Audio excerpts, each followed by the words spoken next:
Okay, starting with the femur, we have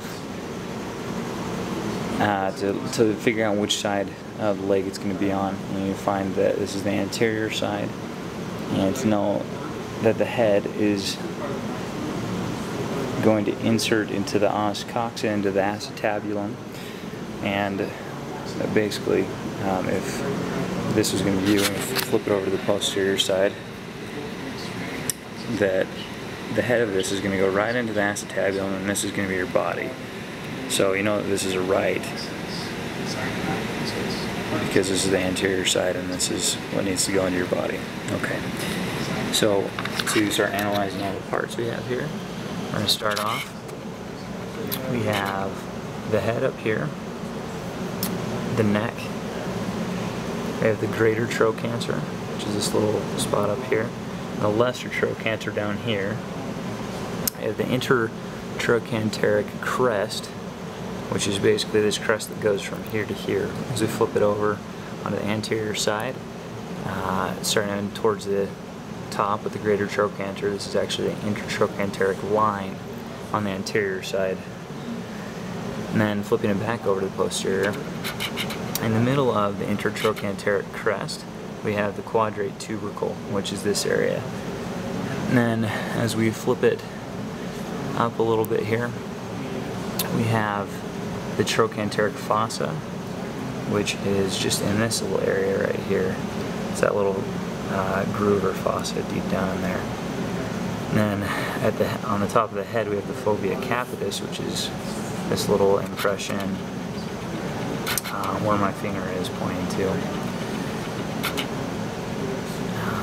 Moving down, we have the spiral line that comes from basically just below the lesser trochanter, and it works its way across kind of towards the linea aspera. So it starts up here and then moves down. We have the pectineal line that just comes directly down from the lesser trochanter, and the linea aspera that is further just down the shaft basically here. Gluteal tuberosity is more up top in this area. It's a little bit wider, and this is obviously the shaft of the femur. We have the adductor tubercle down towards the bottom. So since it's adduction, it's going to be on the medial side.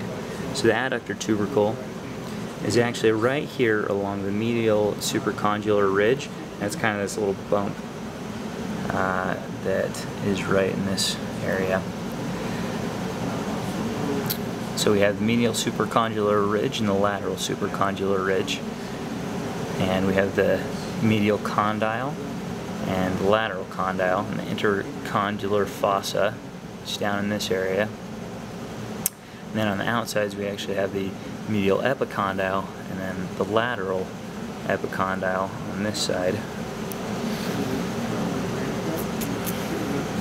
On the back here, this is what we call the popliteal surface. And then on the front, this is going to be considered the patella surface, or the patellar surface. And then just two more things that are on the lateral side of the femur. We have these two grooves basically, or actually one is a groove and one is an impression. So let's set this up real quick. So this little spot right here is the impression for the lateral head of the gastroc, and then just below that, that runs down and just underneath it is the groove for the popliteus tendon. So that should be it.